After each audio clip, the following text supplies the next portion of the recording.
up? Navi Mac Life. Thank you for tuning into the channel. If you love motorcycles, if you love Hondas, if you love mini motos, if you love Honda Rebels, if you love anything Honda, well, you've come to the right channel. Do me a favor, subscribe to my channel. It really helps me out. I've done a review on this Honda Rebel, which is a 2023 Honda Rebel 1100 DCT. If you haven't seen that video, go search through my channel. You'll see it. There's a full review of this bike right here. Today, we are doing a different review. We're doing a review on the 2024 Honda Rebel 1100T Touring. So this is the Touring edition right here. This one does have the clutch, where this one is DCT. If you don't know what DCT is, it means dual clutch transmission. Like I said, go check that video out. I describe what DCT actually means and how it works. So today, let's focus on the 2024 Rebel 1100 Touring Edition. So guys, for 2024, they have a newer color. This color is a lot darker than this one, as you can see. In the sunlight, it has this metallic to it, as well as this. If I was to describe the color, it's a like dark charcoal, almost gives off a black color too from far away. The seat is not stock. The seat is actually a plain black seat. This is the upgraded OEM Honda seat, which you can find at a Honda dealership. This Honda Rebel 1100T bagger, it runs a liquid-cooled parallel twin 1083cc mill. It is basically the same engine as the Africa Twin, married to their DCT 6-gear automatic tranny found in the Goldwing and several other models. This Honda Rebel 1100 makes 86 horsepower, and sending it to the rear wheel via a chain drive on this bike. You can see the chain here on this one. Be a better view here of the chain on this brand new bike. There it is, kind of tucked away. The Honda dimensions on this bike here, the one you're looking at, as follows. It's a 59.8-inch wheelbase, a 27.5-inch seat height. The Honda Rebel has a tank here of 3.6 gallons. So standard on this bike, what you do get is this Batwing headlight cowl, the windshield that's kind of connected to it, and then you also get your saddlebags. Both are locking. They're not huge, but they do hold a decent amount of space. I do, like I said, I own this Rebel 1100 here, and you know, there's really no storage. Underneath the seat, you have enough storage to hold maybe, you know, the manual and a couple other small items. Underneath the seat, you do have a USB-C, so you can hook up a phone or anything you need to charge. Pop open here with this button here. One bag is deeper than the other. This bag here is a little bit more deeper. You get a little bit more storage out of this one than you do this one.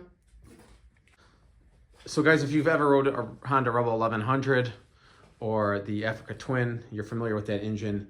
You know that this engine, it does shift very, very smoothly. You do have a digital gauge display. Nothing's changed from 2023. Something nice they did add onto this bike here is the bronze rims here, as opposed to mine where they're just kind of a charcoal gray. So another nice thing about this Honda Rebel 1100, if you are a shorter rider, you will actually enjoy this bike. It's very easy to navigate this bike. It has solid brakes, good acceleration, great manners in urban environments. The bars are a bit pulled forward for shorter riders, yet with a comfortable neutral foot placement and a relatively comfortable rider triangle. There's no adjustments with the fixed Batwing fairing, and the hard bags are of moderate sizing for packing, like I was saying earlier. So just like the 2023 and this 2024, same type of ride modes, whether you have the DCT or just a standard clutch. There are 4 modes. You have a user mode, which you can customize. You also have a rain mode. You have a sport mode and you have a standard mode. If you really want to see what this bike can do, put it in sport mode and you'll definitely find out. So the first couple days I had it, it was strictly in standard mode. So I decided to put it in sport mode to see what it has. I did it at a stoplight. I gave it a little bit of throttle and holy shit, the thing took off. I was in shock. I couldn't believe how quick the damn thing took off. I was like, am I riding the same bike? So sport mode is definitely a fun mode. Fast mode for sure. So you do have clear LED turn signals. You have this really cool headlight, which I think is one of the coolest headlights on the market right now. I love that look. I have a similar aftermarket look on the Navi. So I think they really got it right there with that headlight. You also have a clear LED taillight in the back, which is pretty cool too, along with the clear turn signals. You can put a rear passenger seat on the bike. You would be utilizing this bolt and that bolt there. It does not come standard here in the United States. It does come standard in Europe. So you can purchase the rear seat and foot pegs. It comes with the brackets and foot peg. You're looking at it right there on this one. This one does not have it. There is your stock exhaust right there. It is a pretty quiet exhaust. It does have a nice little sound to it when you rev it up. There is a heat shield right here underneath the saddlebag. In case you're wondering how is it not melting the saddlebag, obviously you must have known that there is a heat shield. Some aftermarket companies do make exhausts for this bike.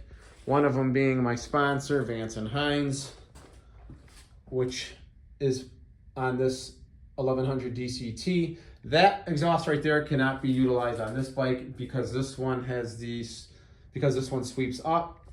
But fear no more, Vance & Hines makes two different versions. They make that one and they make one that goes straight across. My brother will be soon putting that exhaust on there. Another nice thing about this bike is the frame. I like how this frame is modeled out.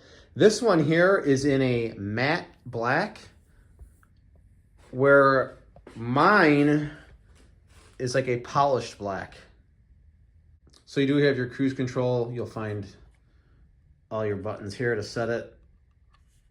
Here is your mode selector over here on the left side. Here cycles through the different modes, and this button here, obviously you can select through them.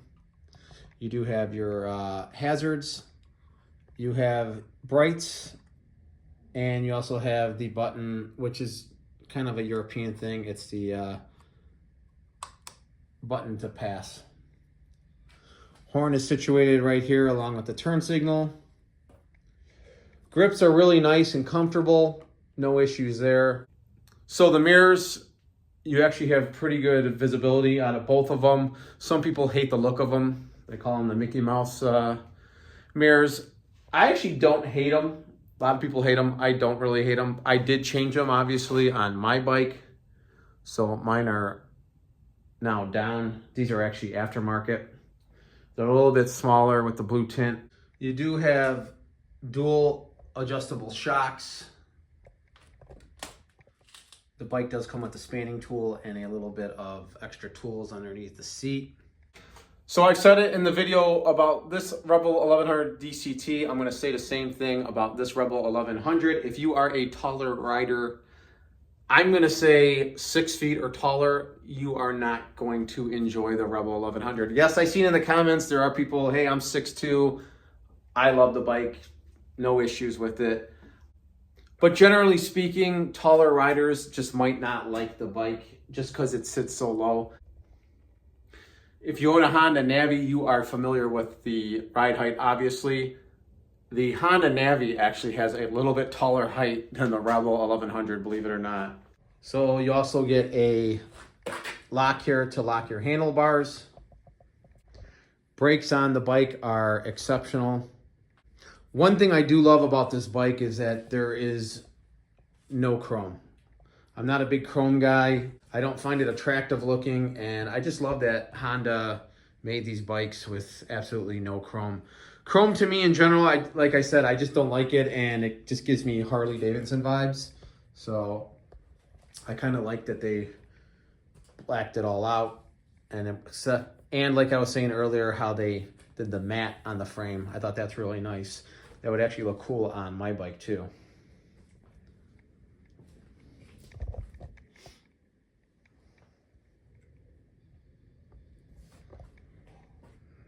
So guys, they make different versions of the Honda Rebel. You have your Honda Rebel 300, your Honda Rebel 500, your Honda Rebel 1100, your Honda Rebel 1100 DCT, and then you also have your Honda Rebel 1100 DCT in the Touring Edition. And then you also have a Honda Rebel 1100 DCT in the Touring Edition, or the Honda Rebel 1100T, the standard with a clutch like this one here. So guys, to do an overall recap, do I suggest buying a Honda Rebel 1100? Absolutely yes, you will not be disappointed. It is a great cruiser bike. My brother Ryan will tell you the same. Unfortunately, he's not here, but he will tell you the same. He had a smile from the day he bought it, and I'm sure he's still smiling now. Probably smiles in his sleep. We absolutely love the bikes. We can't wait for the summer. Like I said, if you want more information about the Honda Rebel 1100s, go look into my description. I'll put as much info as I can. So is there a ton of aftermarket products for the Rebel 1100? There's a decent amount. There's not a ton. There's a decent amount, but I think there could be a lot more. So hopefully throughout the years, they'll keep coming out with more stuff. As you can see, my bike is definitely not stock. There's been a lot done to this. There'll be a later video about everything I've done to that. Guys, if you enjoyed this video, please give this video a thumbs up. Comment down below. Tell me what you think. Tell me what bike you're riding. Do you plan on buying a Rebel 1100? I'd love to know. But guys, I just want to do a quick little review video, let you know how the bike is, show you a little bit in depth, in person. So guys, with all that being said, please subscribe to my channel. Please give this a thumbs up, like I said, and I will catch you on the next one. Peace.